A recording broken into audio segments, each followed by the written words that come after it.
Hello friends, இந்த வீடியோவில் pre processor directives பற்றி தான் நம்ம பார்க்க போகிறோம். வீடியோக்குள்ளே போகிறதுக்கு முன்னாடி நம்ம எடிட்டட் சேனலை நீங்கள் இது வரைக்கும் சப்ஸ்கிரைப் பண்ணல அப்படின்னா கீழே சப்ஸ்கிரைப் பட்டன் இருக்கும், அதை மறக்காமல் கிளிக் பண்ணுங்கள். அப்படியே பக்கத்தில் பெல் நோட்டிஃபிகேஷன் ஐக்கான் இருக்கும், அதையும் கிளிக் பண்ணி ஆல் அப்படிங்கிற ஆப்ஷனே செலக்ட் பண்ணி வச்சுக்கோங்க. அப்போ தான் உங்களுக்கு ஃபர்தராக நோட்டிஃபிகேஷன்ஸ் காட்டும் நான் வீடியோஸ் அப்லோட் பண்ணுறப்ப நீங்களும் பார்த்து குயிக்காக லேர்ன் பண்ணிக்க முடியும். ஓகே ஃப்ரெண்ட்ஸ், இப்போ ப்ரீ ப்ராசஸர் டேரக்டிவ்ஸ்னால் என்ன அப்படிங்கிறத பற்றி பார்க்கலாம். ப்ரீ ப்ராசஸர்னால் என்ன அப்படின்னு உங்களுக்கு தெரிஞ்சுக்கணும்னு நீங்கள் நினச்சிங்க அப்படின்னா போன வீடியோ நான் போட்டிருக்கேன்.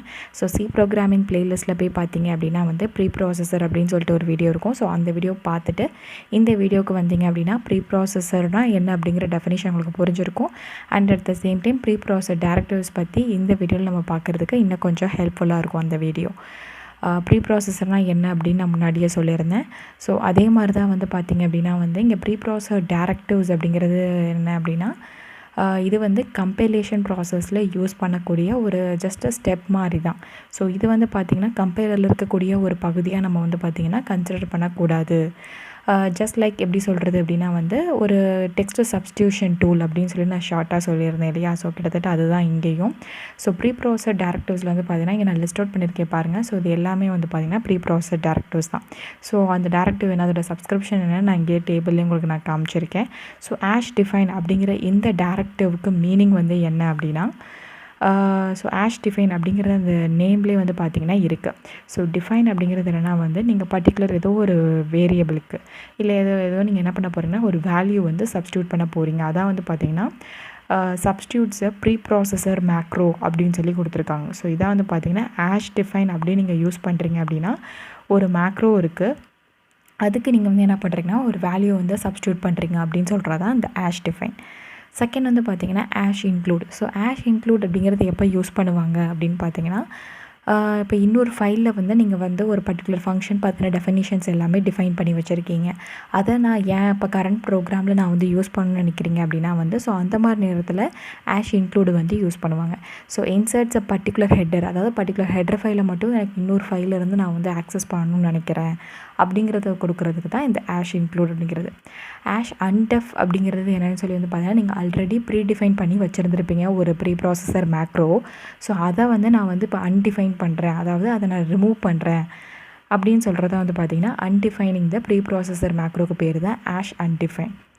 அப்புறம் ஆஷ் இஃப் டெஃப் அப்படின்னு சொல்லியிருக்கு. ஸோ இந்த டேரக்டிவ்க்கு மீனிங் என்னென்னு சொல்லி பார்த்தீங்கன்னா இஃப் டெஃப். இஃப் டெஃப் அப்படின்னா என்ன இஃப் இந்த டெஃபினிஷன் ஆல்ரெடி டிஃபைன் பண்ணியிருந்தாங்க, இந்த மேக்ரோ ஆல்ரெடி டிஃபைன் ஆகிருந்துச்சு. ஸோ மேக்ரோ நம்ம சொல்கிறோம் இல்லையா, ரொம்ப காம்ப்ளிகேட்டாக நம்ம எடுத்துக்க வேணாம். ஸோ மேக்ரோ அப்படிங்கிறது என்ன, ஜஸ்ட் ஏதாவது ஒரு மெசேஜாக இருக்கலாம், ஜஸ்ட் ஏதாவது ஒரு வேரியபிளாக இருக்கலாம், ஏதோ ஒரு வேரியபிளோட வேல்யூவாக இருக்கலாம். ஸோ அவ்வளோதான். ஸோ இந்த மாதிரி மேக்ரோ இஃப் டெஃப் அப்படிங்கிறது என்னென்னா ஸோ அந்த மேக்ரோ ஆல்ரெடி டிஃபைன் ஆகிருந்துச்சு அப்படின்னா it will return true. True பார்த்திங்கன்னா உங்களுக்கு ரிட்டர்ன் பண்ணும். அதுதான் பார்த்திங்கன்னா இஃப் டெஃப் அப்படிங்கிறதோட meaning. So if and def அப்படிங்கிறது என்ன அப்படின்னா இதுக்கு மீனிங் இஃப் நாட் டெஃபினிஷன், அதாவது அந்த பர்டிகுலர் மேக்ரோ பற்றின டெஃபினிஷன் ஆல்ரெடி இல்லை அப்படின்னா இட் வில் ரிட்டர்ன் ட்ரூ. அதுதான் பார்த்திங்கன்னா இதுக்கு மீனிங். ஸோ இஃப் டெஃப் அப்படிங்கிறது என்னென்னா இஃப் அந்த டெஃபினிஷன் மேக்ரோ டெஃபினிஷன் ஆல்ரெடி இருந்துச்சுன்னா உங்களுக்கு ட்ரூ அப்படின்னு சொல்லி ரிட்டர்ன் ஆகும். இது பார்த்தீங்கன்னா இஃப் அந்த மேக்ரோ டெஃபினிஷன் ஆல்ரெடி இல்லை அப்படின்னா உங்களுக்கு பார்த்தீங்கன்னா ட்ரூ அப்படின்னு சொல்லி ரிட்டர்ன் ஆகும். ஸோ இது ரெண்டுக்குரிய டிஃப்ரென்ஸ் புரிஞ்சுக்கோங்க. ஆல்ரெடி மேக்ரோ டிஃபைன் ஆகிருந்தால் இங்கே ட்ரூன்னு வரும், இங்கே டிஃபைன் ஆகலை அப்படின்னா ட்ரூன்னு வரும். இது எதுக்குன்னு சொல்லி பார்த்தீங்கன்னா இஃப் அப்படிங்கிறது சப்போஸ் ஒரு கம்பைல் டைமில் நீங்கள் ஏதாவது ஒரு கண்டிஷனை செக் பண்ணணும்னு நினைக்கிறீங்க அப்படின்னா அந்த மாதிரி நேரத்தில் நீங்கள் இதை யூஸ் பண்ணிக்கலாம். ஸோ சும்மா டெஸ்ட் பண்ணி பார்க்குறதுக்காண்டி யூஸ் பண்ணுறது தான் இந்த இஃப். ஸோ நார்மலாக எப்படி நம்ம சி லாங்குவேஜில் இஃப் எல்ஸ்ன்னு போடுறோம். ஸோ அதே மாதிரி ப்ரீ ப்ராசஸர் டேரக்டிவ்ஸ்லேயும் நம்ம பார்த்திங்கன்னா இஃப், எல்ஸ், எல்இஃப் இதெல்லாம் பார்த்திங்கன்னா நம்ம போட்டுக்கலாம். ஸோ இது எல்லாமே பார்த்திங்கன்னா நம்ம கண்டிஷன்ஸை செக் பண்ணுறதுக்கு கம்பைல் டைமில் அதுக்கு தான் நம்ம பார்த்திங்கன்னா போடுவோம் இஃப், எல்ஸ், எல்இஃப் அப்படிங்கிறது. இஃப் எல்ஸ் உங்களுக்கு மோஸ்ட்லி தெரிஞ்சிருக்கும். எல்எஃப் அப்படிங்கிறது என்ன, எல்ஸ் அண்ட் இஃப் ரெண்டு ஸ்டேட்மெண்ட்டையும் பார்த்திங்கன்னா கம்பைன் பண்ணி வரும் இல்லையா. ஸோ அந்த மாதிரி கண்டிஷன்ஸை செக் பண்ணுறதுக்கு தான் இந்த எல்எஃப் அப்படிங்கிற preprocessor directive.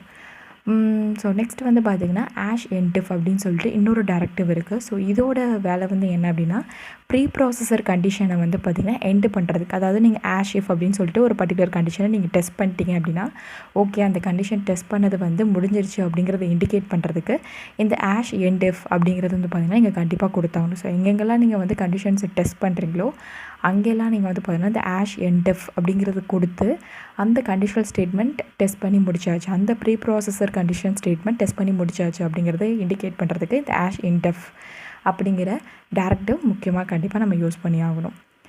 Next ash error அப்படின்னு சொல்லிட்டு இன்னொரு டைரக்டிவ் வந்து இருக்குது. ஸோ இது வந்து என்ன பண்ணும் அப்படின்னா வந்து எரர் மெசேஜ் ஏதாவது வந்துச்சு அப்படின்னா அதை கொண்டு போய் stderr அப்படிங்கிறது என்னன்னா ஒரு ஸ்டாண்டர்ட் அவுட்புட் ஃபைல். ஸோ நம்ம ஸ்க்ரீன் இருக்கு இல்லையா, ஸோ கன்சோலில் வந்து பார்த்திங்கன்னா பிரிண்ட் பண்ணுறதுக்கு தான் இந்த ஆஷ் எரர் அப்படிங்கிற இந்த டைரக்டிவ் வந்து யூஸ் பண்ணுவாங்க. ஸோ எரர் மெசேஜ் ஏதாவது நீங்கள் பிரிண்ட் பண்ணணும்னு நினச்சிங்க stderr அப்படிங்கிற இந்த ஃபைலில் அப்படின்னா நீங்கள் வந்து எரர் இந்த ப்ரீ ப்ராசஸர் டைரக்டிவ் யூஸ் பண்ணிக்கலாம். ஸோ stderr அப்படிங்கிறது என்னன்னு சொல்லி நான் உங்களுக்கு இன்புட் அண்ட் அவுட்புட் அந்த வீடியோலேயே வந்து சொல்லியிருந்தேன். இது ஒரு ஸ்டாண்டர்ட் அவுட்புட் ஃபைல். மோஸ்ட்லி வந்து பார்த்திங்கன்னா நீங்கள் கன்சோல் அவுட்புட் ஸ்க்ரீனில் ஏதாவது வந்து பார்த்திங்கன்னா டிஸ்பிளே பண்ணுறதுக்கு, மோஸ்ட்லி எரர்ஸை வந்து பார்த்திங்கன்னா வந்து டிஸ்பிளே பண்ணுறதுக்கு யூஸ் பண்ணக்கூடிய ஒரு ஃபைல் தான் இந்த stderr அப்படிங்கிறது. அதனால தான் இங்கே எரர் மெசேஜை வந்து பார்த்திங்கன்னா இந்த ஃபைலில் கொண்டு போய் பிரிண்ட் பண்ணுறாங்க.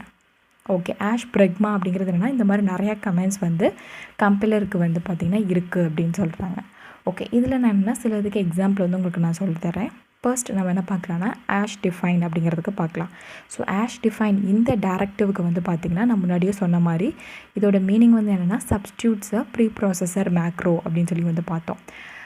ஸோ ப்ரீ ப்ராசஸர் அதாவது என்னென்னா வந்து இந்த இடத்துல வந்து நம்ம ஒரு மேக்ரோ இருக்குது, அதுக்கு நம்ம ஒரு வேல்யூ வந்து நம்ம வந்து சப்ஸ்டியூட் பண்ணணும்னு நினைக்கிறோம் அப்படின்னா அப்போ தான் அந்த ஆஷ் டிஃபைனுக்கு வந்து பார்த்திங்கன்னா போகும். ஸோ ஆஷ் டிஃபைன் இந்த இடத்துல நான் என்ன பண்ணிருக்கேன்னா மேக்ஸ் அரே லென்த் அப்படின்னு சொல்லி கொடுத்துருக்கேன். ஸோ இது வந்து பார்த்திங்கன்னா ஒரு மேக்ரோ அப்படின்னு சொல்லி நீங்கள் வந்து அஸ்யூம் பண்ணிக்கலாம். இதுக்கு நான் என்ன பண்ணுறேன் அப்படின்னா ஒரு வேல்யூ வந்து 20 அப்படின்னு சொல்லி அசைன் பண்ணுறேன். ஸோ 20 அப்படிங்கிற வேல்யூவை இந்த மேக்ரோவில் நான் சப்ஸ்டியூட் பண்ணுறதுக்காண்டி யூஸ் பண்ணுறதா வந்து பார்த்திங்கன்னா இந்த ஆஷ் டிஃபைன் ஸ்டேட்மெண்ட்ஸ். ஸோ இந்த ஆஷ் டிஃபைன் அப்படிங்கிற இந்த டைரக்டிவ் வந்து கம்பைலர் இருக்குது இல்லையா, ஸோ கம்பைலர்கிட்ட சொல்லும். ஸோ கம்பைலர் அப்படின்னு வந்து பார்த்திங்கன்னா கம்பைலரில் இருக்கக்கூடிய ஒரு பாட்டு தான் வந்து பார்த்திங்கன்னா சி ப்ரீ ப்ராசஸர். ஸோ அந்த ப்ரீ ப்ராசஸர்கிட்ட போய் சொல்லும் இந்த மாதிரி ஆஷ் அப்படிங்கிற ஸ்டேட்மெண்ட்ஸ் எதெல்லாம் வந்து பார்த்திங்கன்னா ஆஷ்ன்னு சொல்லி வந்து சிம்பிளாக சொல்லணும் அப்படின்னா வந்து சி ப்ரோக்ராமிங் லாங்குவேஜில் எந்தெந்த ஸ்டேட்மெண்ட்ஸ்லாம் வந்து ஆஷ் சிம்பிளோடு வந்து ஸ்டார்ட் ஆகிருக்கோ அது எல்லா ஸ்டேட்மெண்ட்ஸுமே வந்து பார்த்திங்கன்னா ப்ரீ ப்ராசஸர் ஸ்டேட்மெண்ட்ஸ்னு சொல்லுவாங்க. ஸோ அந்த டைரக்டிவ்ஸ் எல்லாமே எதோட போய் காண்டாக்ட் பண்ணணும்னு பார்த்திங்கன்னா சிபிபி சி ப்ரீ ப்ராசஸரோட வந்து காண்டாக்ட் பண்ணும் டூரிங் கம்பைலேஷன் அப்போ. ஸோ அப்போ அந்த மாதிரி இது இந்த டைரக்டிவ் வந்து என்ன சொல்ல போகுது அப்படின்னா ஸோ எந்த இடத்துலலாம் உங்கள் ப்ரோக்ராமில் வந்து மேக்ஸ் அரே லென்த் அப்படிங்கிற இந்த மேக்ரோவை யூஸ் பண்ணியிருக்காங்களோ அந்த இடத்துலலாம் நீ இந்த வேல்யூவை சப்ஸ்டியூட் பண்ணு அப்படின்னு சொல்லி சொல்கிறது தான் வந்து பார்த்திங்கன்னா இதோட மீனிங். ஸோ கம்பைலர்கிட்ட அதாவது சி ப்ரீ ப்ராசஸர்கிட்ட போய் இந்த ஸ்டேட்மெண்ட் வந்து இந்த மாதிரி இன்ஃபார்ம் பண்ணுது. ஸோ மோஸ்ட்லி இந்த மாதிரி hash define preprocessor directive நம்ம எப்போ யூஸ் பண்ணுவோன்னா கான்ஸ்டன்ட்ஸ் வந்து பார்த்திங்கன்னா டிஃபைன் பண்ணுறதுக்கு யூஸ் பண்ணுவாங்க. ஏன் அப்படின்னு பார்த்தீங்கன்னா டு இன்க்ரீஸ் ரீடபிலிட்டியை வந்து பார்த்திங்கன்னா இன்க்ரீஸ் பண்ணுறதுக்காண்டி. ஸோ ஏன் அப்படின்னு சொல்லி பார்க்குறப்ப இப்போ நீங்கள் நார்மலாக 20 அப்படின்னு சொல்லிட்டு உங்கள் கோடில் எழுதியிருந்தீங்க அப்படின்னா வந்து திடீர்னு யாராவது புதுசாக வந்து பார்க்குறவங்களுக்கு புரியாது எதுக்கு இந்த இடத்துல வந்து 20 அப்படின்னு சொல்லி போட்டிருக்காங்க அப்படின்னு நிறைய பேர் கொஸ்டின்ஸ் கேட்பாங்க. ஸோ அந்த மாதிரி வந்து பார்த்திங்கன்னா கொஸ்டின்ஸை வந்து கேட்பாங்க, சிலர் வந்துட்டு என்னென்னு தெரியாமலே விட்டுருவாங்க. ஸோ அந்த மாதிரிலாம் வந்து பார்த்திங்கன்னா சுச்சுவேஷன்ஸை அவாய்ட் பண்ணுறதுக்கு நீங்கள் அந்த மாதிரி மேஜிக்கல் நம்பர்ஸ் இருக்குது இல்லையா, ஸோ சும்மா நீங்கள் வந்து டேரெக்டாக உங்கள் ப்ரோக்ராமில் நம்பர்ஸை யூஸ் பண்ணாமல் அதை ஒரு மேக்ரோக்கு ஸோ இந்த மாதிரி ஒரு வேரியபிளுக்கு நீங்கள் அசைன் பண்ணி என்ன பண்ணிக்கலாம்னா யூஸ் பண்ணிக்கலாம். ஸோ அதை தான் வந்து பார்த்திங்கன்னா ரீடபிலிட்டி இம்ப்ரூவ் பண்ணுது அப்படின்னு நம்ம சொல்ல வரோம். ஸோ ஆஷ் டிஃபைன் பற்றி நம்ம பார்த்தோம். நெக்ஸ்ட்டு வந்து ஆஷ் இன்க்ளூட் அப்படின்னு சொல்லி வந்து பார்த்திங்கன்னா அதிலே நம்ம வந்து என்ன பண்ணுவோம் அப்படின்னா வந்து 2 விதமான ஃபைல்ஸை வந்து இன்க்ளூட் பண்ணுவோம். ஒன்று வந்து ஸ்டாண்டர்ட் லைப்ரரி ஃபைல்ஸ்லேருந்து வர்றது, இன்னொன்று வந்து பார்த்திங்கன்னா நானாக ஒரு ஹெடர் ஃபைல் வந்து பார்த்திங்கன்னா டிஃபைன் பண்ணியிருப்பேன். ஸோ அதை வந்து இன்க்ளூட் பண்ணுறது ஆஷ் இன்க்ளூட் அப்படிங்கிற ஒரு வீடியோலேயே வந்து பார்த்திங்கன்னா உங்களுக்கு சொல்லியிருந்தேன். ஸோ ஸ்டாண்டர்ட் லைப்ரரிஸை வந்து ஃபைல்ஸை நம்ம ப்ரோக்ராமில் இன்க்ளூட் பண்ணணும் அப்படின்னா இந்த மாதிரி வந்து ஆங்குலர் ப்ராக்கெட்ஸ் வந்து யூஸ் பண்ணி அந்த ஃபைல் நேமை இண்டிகேட் பண்ணணும் அப்படின்னு சொல்லியிருந்தேன். அதே மாதிரி டபுள் கோட்ஸ்குள்ளே நீங்கள் வந்து ஹெடர் ஃபைல் நேமை வந்து கொடுக்கணும். எப்போ அப்படின்னா நீங்களாக ஒரு ஹெடர் ஃபைல் வந்து டிஃபைன் பண்ணியிருக்கீங்க, அதை வந்து என் ப்ரோக்ராமில் யூஸ் பண்ணி ஆகணும் கரண்ட் ப்ரோக்ராமில் அப்படின்னா நீங்கள் அந்த மாதிரி இதுக்குள்ள இந்த மாதிரி ஆஷ் இன்க்ளூட் ஸ்டேட்மெண்ட்ஸ் யூஸ் பண்ணலான்னு சொல்லிட்டு நான் ஒரு வீடியோ ஆல்ரெடி போட்டிருக்கேன். நீங்கள் பார்க்கல அப்படின்னா சி ப்ரோக்ராமிங் பிளேலிஸ்ட்லேயே வந்து ஆஷ் இன்க்ளூட் பற்றின ஸ்டேட்மெண்ட்ஸ் வீடியோ இருக்கும். ஸோ நீங்கள் அந்த வீடியோவும் பார்த்துக்கோங்க, உங்களுக்கு பெட்டராக அண்டர்ஸ்டாண்டிங் கிடைக்கும். இந்த டைரக்டிவ்ஸ் ரெண்டுமே வந்து பார்த்திங்க ஆஷ் இன்க்ளூட் அப்படிங்கிறது வெதர் வந்து பார்த்திங்கன்னா ஃபஸ்ட்டு இதை நம்ம வந்து எடுத்துக்கிட்டோம் அப்படின்னா இது வந்து என்ன சொல்லுது அப்படின்னா சிபிபி அதாவது சி ப்ரீ ப்ராசஸர் இருக்குது இல்லையா, ஸோ இந்த டைரக்டிவ் ஸ்டேட்மெண்ட் வந்து என்ன சொல்லும் அப்படின்னா இந்த stdio.h அப்படிங்கிற இந்த ஹெடர் ஃபைலை வந்து பார்த்திங்கன்னா நம்ம ஃபஸ்ட்டு வந்து ஸ்டாண்டர்ட் லைப்ரரிஸ்லேருந்து கெட் பண்ணி அதில் என்னென்ன டெக்ஸ்ட்லாம் இன்க்ளூட் பண்ணியிருக்காங்களோ அதெல்லாம் கரண்ட் ப்ரோக்ராமில் வந்து இன்க்ளூட் பண்ணணும், கரண்ட் சோர்ஸ் ஃபைலில் இன்க்ளூட் பண்ணணும் அப்படிங்கிறத சொல்கிறதா வந்து பார்த்திங்கன்னா இந்த ப்ரீ ப்ராசஸர் டைரக்டிவோட வேலை. அதே இந்த ஹேஷ் இன்க்ளூட் ஸ்டேட்மெண்ட் வந்து என்ன பண்ணும் அப்படின்னா, சின்ஸ் நம்ம இந்த இடத்துல என்ன மென்ஷன் பண்ணியிருக்கோம், நானாக டிஃபைன் பண்ண ஒரு ஹெடர் ஃபைலை இன்க்ளூட் பண்ணணும்னு நம்ம கொடுத்துருக்கோம். ஸோ இந்த சி ப்ராசஸர் டைரக்டிவ் கிட்ட போய் சொல்லும். ஸோ இந்த டைரக்டிவ் வந்து சி ப்ராசஸர்கிட்ட என்ன சொல்ல போகுதுன்னு பார்த்தீங்கன்னா, இந்த மாதிரி மை ஹெடர் டாட் ஹெச் அப்படிங்கிற ஒரு ஹெடர் ஃபைல் இருக்குது, அதை டிஃபைன் பண்ணி வச்சுருக்காங்க யூசர். அந்த ப்ரோக்ராமில் உள்ள கோட் எல்லாத்தையும் வந்து பார்த்திங்கன்னா நம்ம கரண்ட்டாக இருக்கக்கூடிய அந்த சோர்ஸ் ஃபைலை நீங்கள் வந்து இன்க்ளூட் பண்ணணும், ஏன்னா அது வேறு நம்ம ப்ரோக்ராமில் வந்து யூஸ் பண்ணுறோம் அப்படிங்கிறத வந்து பார்த்திங்கன்னா சொல்லும். ஸோ மோஸ்ட்லி ஆஷ் இன்க்ளூட் அப்படிங்கிற இந்த 2 ஸ்டேட்மெண்ட்ஸுமே வந்து பார்த்திங்கன்னா என்ன பண்ணுதுன்னா, நீங்கள் ரைட் சைடில் வந்து என்ன ஹெடர் ஃபைல்ஸ் நீங்கள் மென்ஷன் பண்ணியிருக்கீங்களோ அதை வந்து உங்கள் கரண்ட் சோர்ஸ் ஃபைலில் இன்க்ளூட் பண்ணணும் அப்படிங்கிறத மட்டும்தான் சிபிபி கிட்ட போய் இன்ஃபார்ம் பண்ணும். ஸோ இதுதான் இந்த டைரக்டிவோட வேலை. ஸோ நெக்ஸ்ட் டைரக்டிவ் வந்து பார்த்திங்கன்னா அன்டெஃப் அப்படின்னு சொல்லி வந்து பார்த்தோம் இல்லையா. ஸோ இதோட யூஸ் எப்படின்னு சொல்லி பார்த்தீங்கன்னா இங்கே நான் போட்டிருக்கேன் பாருங்கள். ஆல்ரெடி இருக்கக்கூடிய ஒரு மேக்ரோவை வந்து அன்டிஃபைன் பண்ணும் அப்படின்னு சொல்லி டெஃபினிஷன் வந்து பார்த்தோம் இந்த டைரக்டிவ்க்கு. ஸோ ஆஷ் அன்டெஃப் ஃபைல் சைஸ் அப்படின்னு சொல்லி கொடுத்துருக்கோம். ஸோ இதுக்கு மீனிங் வந்து என்னன்னு சொல்லி வந்து பார்த்திங்கன்னா, ஸோ ஆஷ் அன்டெஃப் அப்படிங்கிற இந்த டைரக்டிவ் வந்து சிபிபி, அதாவது ப்ரீ ப்ராசஸர் கிட்ட போய் சொல்லும், இந்த மாதிரி ஃபைல் சைஸ் அப்படிங்கிற மேக்ரோ உங்கள் ஃபைலில் எங்கேயாவது எக்ஸிஸ்டிங்காக நீங்கள் வந்து எழுதியிருந்தீங்க அப்படின்னா அதை வந்து ரிமூவ் பண்ணணும். அதை நம்ம என்ன பண்ண போகிறோன்னா நெக்ஸ்ட் லைனில் சொல்லியிருக்கோம், இந்த மாதிரி அதை வந்து ரீடிஃபைன் பண்ணுறோம். எப்படி வந்து டிஃபைன் பண்ணுறோன்னு பார்த்தீங்கன்னா, அதோட வேல்யூ வந்து 42 அப்படின்னு சொல்லி ரீடிஃபைன் பண்ணுறோம். ஸோ ஆல்ரெடி இருக்கக்கூடிய வேல்யூ வந்து அன்டிஃபைன் பண்ணி ரிமூவ் பண்ணி புதுசாக ஒரு வேல்யூ வந்து என்ன பண்ணுறோன்னா அந்த மேக்ரோவுக்கு நம்ம வந்து அசைன் பண்ணுறோம். ஸோ அந்த மாதிரி யூஸ் கேஸ்க்கு நீங்கள் என்ன பண்ணிக்கலாம்னா இந்த ஆஷ் அன்டெஃப் அப்படிங்கிற டைரக்டிவ் யூஸ் பண்ணிக்கலாம். நெக்ஸ்ட் வந்து பார்த்திங்கன்னா மோஸ்ட்லி கண்டிஷனல் ஸ்டேட்மெண்ட்ஸ்லாம் இருந்துச்சு இல்லையா. ஸோ அதுக்கு நான் வந்து என்ன பண்ணியிருக்கேன் அப்படின்னா வந்து ஒரு கண்டிஷன் வந்து பார்த்திங்கன்னா எடுத்திருக்கேன். ஸோ இது வந்து என்ன, hash if not def message அப்படின்னு சொல்லி கொடுத்துருக்கேன். ஸோ இதுக்கு மீனிங் வந்து என்னன்னு சொல்லி வந்து பார்த்திங்க அப்படின்னா, ஸோ மெசேஜ் அப்படிங்கிற இந்த மேக்ரோ வந்து பார்த்திங்கன்னா ஆல்ரெடி வந்து ப்ரோக்ராமில் டிஃபைன் ஆயிருக்கா அப்படின்னு சொல்லி வந்து பார்க்கும். So hash if and not def, so இதோட மீனிங் வந்து என்னன்னு சொல்லி நான் முன்னாடியே சொல்லியிருந்தேன் இல்லையா. சப்போஸ் இந்த மெசேஜ் அப்படிங்கிற டெஃபினிஷன் வந்து ஆல்ரெடி வந்து இல்லை அப்படின்னா இது வந்து என்ன பண்ணுன்னா ட்ரூ அப்படின்னு சொல்லி ரிட்டர்ன் பண்ணணும்னு நான் சொல்லியிருந்தேன். ஸோ சப்போஸ் அந்த மாதிரி இந்த மெசேஜ் அப்படிங்கிறது வந்து ஆல்ரெடி இல்லை அப்படின்னா ட்ரூன்னு ரிட்டர்ன் பண்ணும். ஸோ அந்த கண்டிஷன் ட்ரூ ஆச்சு அப்படின்னா உள்ள ஸ்டேட்மெண்ட்டை போய் எக்ஸிக்யூட் பண்ணும்.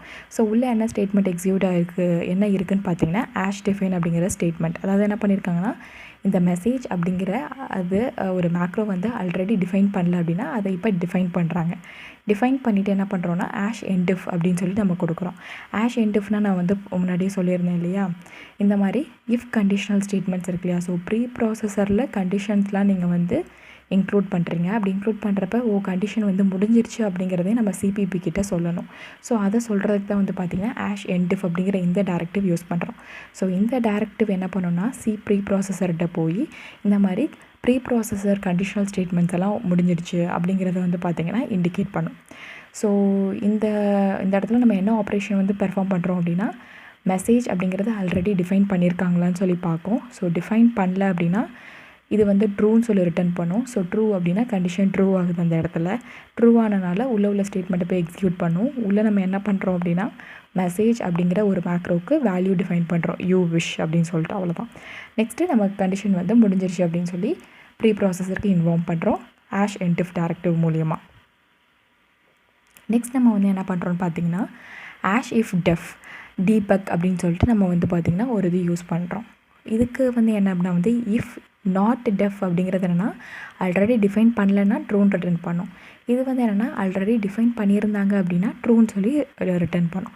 ஸோ இஃப் இந்த டெஃபினிஷன் டீபக் அப்படிங்கிற டெஃபினிஷன் வந்து பார்த்திங்கன்னா ஆல்ரெடி டிஃபைன் ஆயிருந்தது அப்படின்னா நீங்கள் உள்ளே வந்து என்னென்ன டீபக்கிங் ஸ்டேட்மெண்ட்ஸ் கொடுக்கணும்னு நினைக்கிறீங்களோ அதை நீங்கள் கொடுத்துக்கலாம். ஸோ அதை கொடுத்துட்டு கடைசியில் அந்த கண்டிஷன் டெர்மினேட் ஆகிறப்ப ஆஷ் என்டிஃப் அப்படிங்கிறத நீங்கள் வந்து கொடுத்துக்கலாம். ஸோ மோஸ்ட்லி டீபக் அப்படிங்கிறது என்னென்னு பார்த்தீங்க அப்படின்னா உங்கள் ப்ரோக்ராமிங் லாங்குவேஜ் நீங்கள் கோட் எழுதுவீங்க இல்லையா. ஸோ அதை வந்து ஸ்டெப் பை ஸ்டெப்பாக நீங்கள் வந்து பார்த்திங்கன்னா வந்து செக் பண்ணலாம். ஓகே, இந்த கோடு இப்போ எந்த இடத்துல வந்து கரெக்டாக ரன் ஆகுது, எந்த இடத்துல நமக்கு வந்து எரர் வருது அப்படிங்கிறத நீங்கள் கண்டுபிடிக்கிறது தான் மோஸ்ட்லி டீபக்கிங் வந்து பண்ணுவாங்க. அந்த மாதிரி நீங்கள் டீபக்கிங் ஸ்டேட்மெண்ட்ஸ் உங்களுக்கு இருந்துச்சு அப்படின்னா நீங்கள் இந்த இடத்துல வந்து பார்த்தீங்கன்னா கொடுத்துக்கலாம். ஸோ அதை தான் வந்து பார்த்திங்கன்னா ப்ரீ ப்ராசஸர் டைரக்டிவ்ஸில் வந்து இன்க்ளூட் பண்ணியிருக்கோம் நம்ம.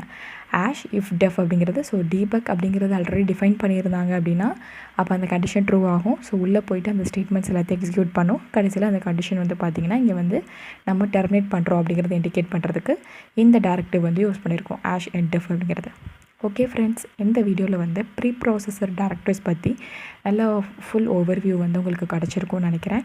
நிறைய ப்ரீ ப்ராசஸர் டைரக்டிவ்ஸ் என்னென்னலாம் இருக்குதுன்னு பார்த்தோம். அதுக்கப்புறம் அதை வித் எக்ஸாம்பிள்ஸோடு வந்து பார்த்திங்கன்னா நல்ல டெஃபினிஷன்ஸோட ப்ரீ டிஃபைன்டு மேக்ரோஸ் பற்றி தான் நம்ம பார்க்க போகிறோம். அந்த வீடியோ பார்க்குறதுக்கு முன்னாடி நம்ம எடிட்டோட் சேனலை நீங்கள் இது வரைக்கும் சப்ஸ்கிரைப் பண்ணிங்கன்னா சப்ஸ்கிரைப் பண்ணுங்கள். உங்கள் ஃப்ரெண்ட்ஸ்க்கும் மறக்காமல் ஷேர் பண்ணி சப்போர்ட் பண்ணுங்கள் ஃப்ரெண்ட்ஸ். தேங்க்யூ. கீப் வாட்சிங்.